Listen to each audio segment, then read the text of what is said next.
Okay, this is the Chapter 5 graphic organizer. So in Chapter 5 in Algebra 1, we're writing linear equations. On the front of your graphic organizer, be sure your name is there. And inside, on the upper left panel, we're going to start writing linear equations. So who can remember what the first bit of information we got in this chapter for writing linear equations? Maddox. Well, we actually did that later, but you were actually given slope at first. And what else were you given, Connor? Nope, that was the second thing we did. Well, good. So you're given slope and the y-intercept. So on that panel, got slope and y-intercept. On the back of the panel, if you were given slope and y-intercept, write down what you would use. Okay, so on the back, what would you use if given slope and y-intercept?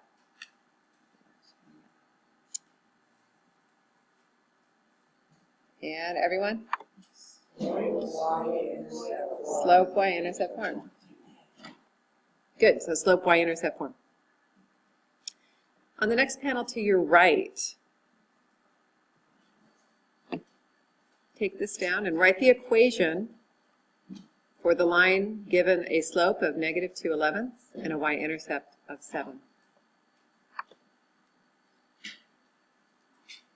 And let's say that together. It is y equals 2/11 good, plus 7. So the nicest thing in the world is if you're given slope and y-intercept, you just substitute them and you're done. On your next panel, linear models. So when given slope and a y-intercept in the real world, what do those look like in real world situations? Slope is your rate. Good, rate of change. You're looking for rates. And y-intercept is a starting point. Good.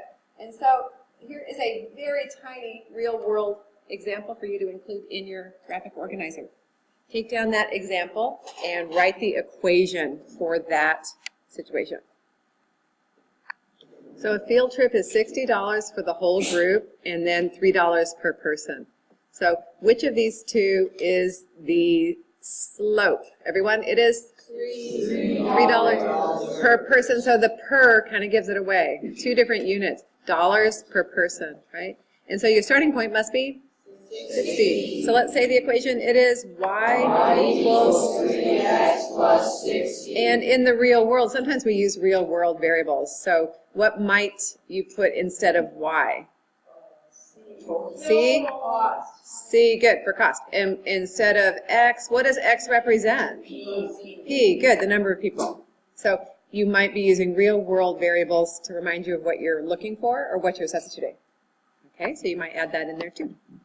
And that's it for that first section. So we go back up to the top and the second section. Okay, second situation. Rather than getting slope and a y-intercept, got slope and what was the other option? Got slope and instead of y-intercept, what would you get? A single point. A single point. So you're kind of jumping ahead because in the third section, we'll come back to, you're not given slope. Instead, you're given 2 points, right? We'll get to that next, but before we do, sometimes you are given a slope and a single point. So raise your hand and tell me what you might use if given slope and some random point. All right. Point slope form. Good. And what is point slope form? Can you all say it? Point slope form is y minus y1 equals m times x minus x1. Good. One known point. That named point is x1, y1. So on the next panel, let's write an equation in point slope form of a line that passes through this point and has a slope of 4. Give us that equation. How about Oliver? Y minus y plus 1 Y plus 1 equals 4 times x Good, x plus 3. So the model has subtraction in it, so we see subtracting a negative gives us addition. Okay? And can you rewrite that equation in slope-intercept form? So the first thing you would do is simplify that right side. So the right side becomes, everyone, 4x plus 12. Good. And if we're going to write it in slope-intercept form, what are we going to move? The 1. So we're going to subtract 1 from each side, and you end up with Y equals 4x plus 11. There it is, in slope-intercept form.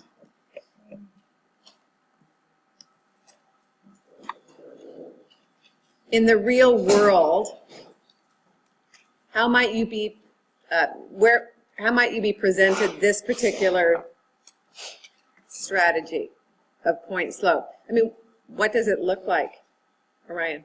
If your song gives you the rate of change. You got the rate of change, so you have a slope. In addition, a certain situation, whereas let's say people to. Very good.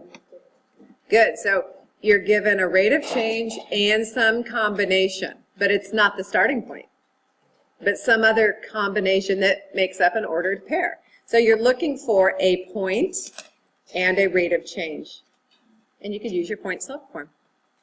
Okay, so that's it for point slope form. So now we get down to the third section.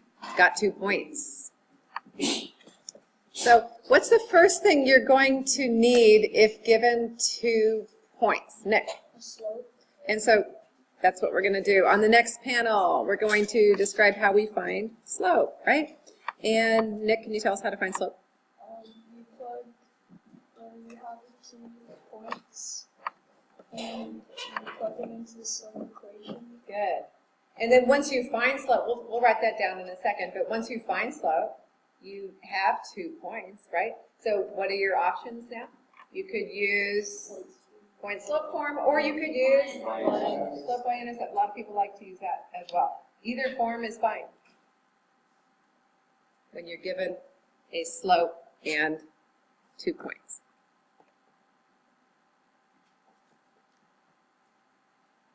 Okay, so now we're going to write an equation for a line that goes through -2, 2, and 8, -3.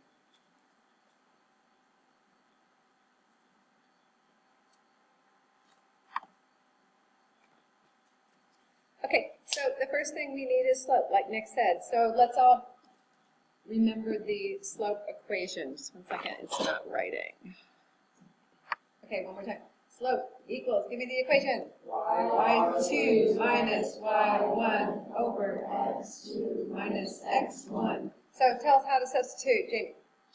You put y2 in Negative 3 minus -2 minus 2 2 over 8 plus minus 2 plus 2. Good. And -3 minus 2 is -5, right? And 8 plus 2 is? 10. And -5 over 10 is? -2. -1/2. I'm going to come over here because I'm running out of room. Your slope is -1/2. Okay? And so we have slope and 2 points. So Jamie, what would you do to write the equation? You put Are you going to use point slope form or slope intercept? slope intercept. Okay? So that model is y equals mx plus b. mx plus b.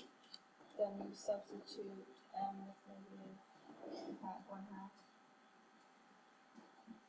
What point will you use? -2 and 2.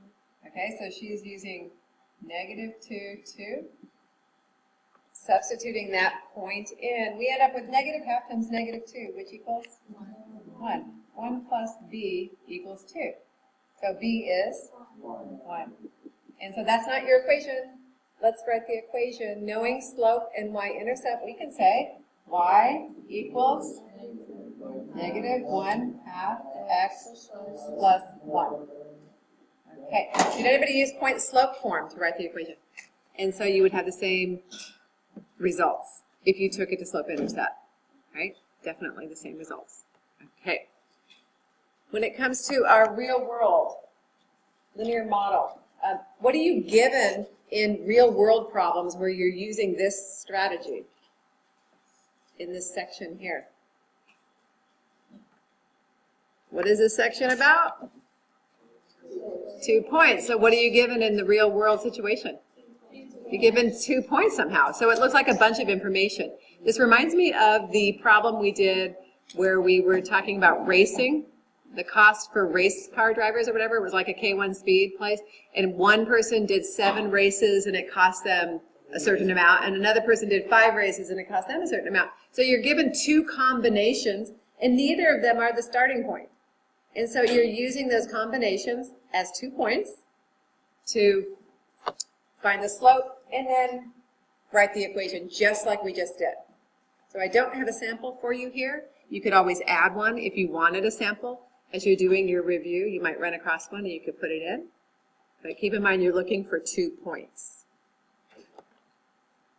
And under the last panel in this section, we faced a certain situation where you were asked to write an equation for a line that was parallel to another line. So this is definitely on the test. Actually, everything we've covered is on the test, guaranteed. You're going to be asked to do all of these things. So I don't duplicate it. I give you one of every one of these things.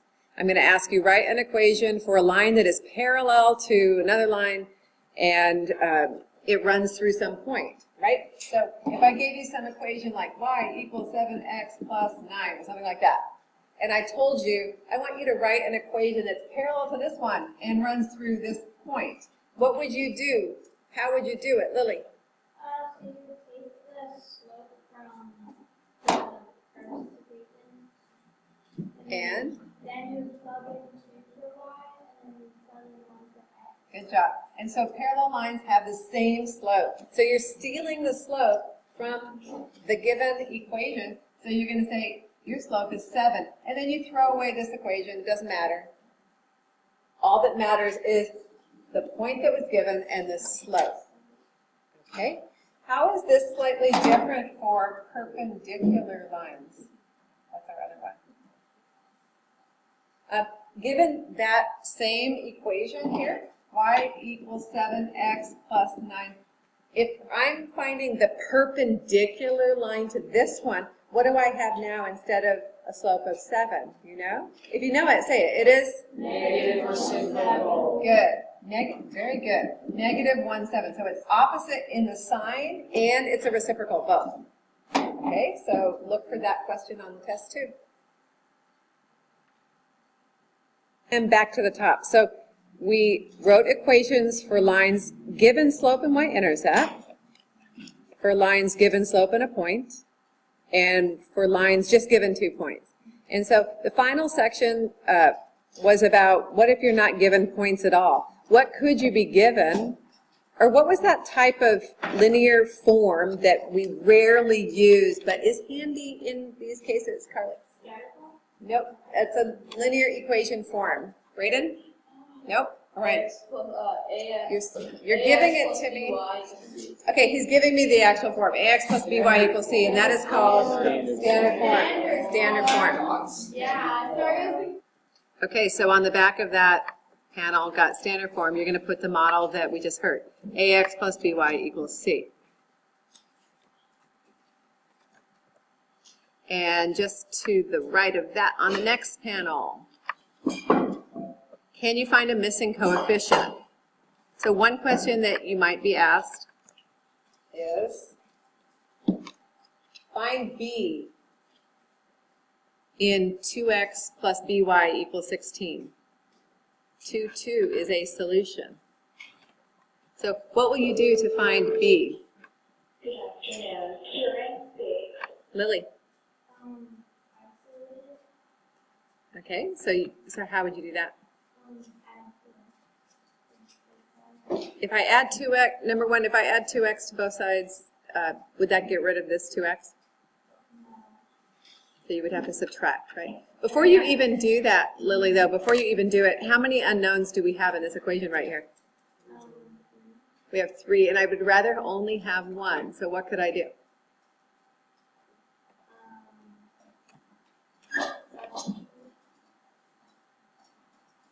Somebody else? What could I do? Hunter. Substitute 2, 2, and put them in next. Good. We have a known solution, so put it in there.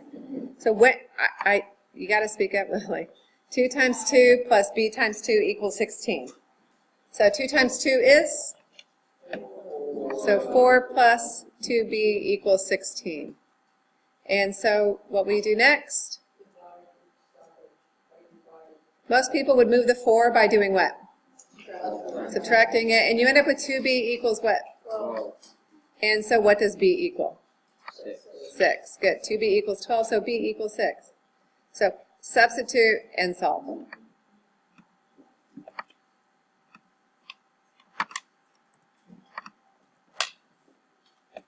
So our special case lines create a lot of havoc. They gave a lot of people problems on the quiz. What does a special case line equation look like? Carly? When there's like an undefined slope. Okay, if it's an undefined slope or a slope of 0. So what does that look like as an equation? Yeah. Equals x. She says y equals, Oh, we know that. Y equals. for horizontal or vertical lines, y equals, Carly, you want to say? Y equals a. Yeah, some number. Okay, so it's kind of hard because we don't know the exact equation, but you're right. Y equals a, and we could say then x equals b. Good. Okay, so remember these are going to be numbers. So if I tell you that the line passes through, let's say this point 1, 2, we could say y equals what? 2. And x equals? X equals 1, straight up and down. Okay, it's that easy. It's really not hard, but because it is so simple, it makes it tricky. Okay? So the really good use of the standard form equation is in linear models. What are you given in the real world situation where you use standard form? Who else knows? Raise your hand if you know. Not too many people know. It's something I hope you get stronger at because we'll be facing problems like this for the next couple chapters. Okay? And so they are what, Orion? If you have 2 different like slopes. Good job. 2 different slopes. Look for 2 rates. Got 2 slopes and no points? You can actually write the equation. Typically, you're given 2 rates and some total. An example of that might be student tickets cost $5 a ticket and adult tickets cost $10 a ticket. And you paid $1,000 for the tickets or something. And so there you could get a lot of combinations. You're given 2 rates, student and adult, and then some total. There's no point, just 2 rates and a total. And so look for that when we're dealing in the next couple chapters with multiple rates. And finally, the last section is the linear equation estimation, which was the whole French fry project you just finished. So it's called linear regression. You're fitting a line into the data, right? So you plot the points, you fit a line in the data, and then you write an equation for the line. You're throwing away the table, which tends to be really hard for people. People want to hang on to the table, but really you're using 2 points on the line of fit, the best fitting line.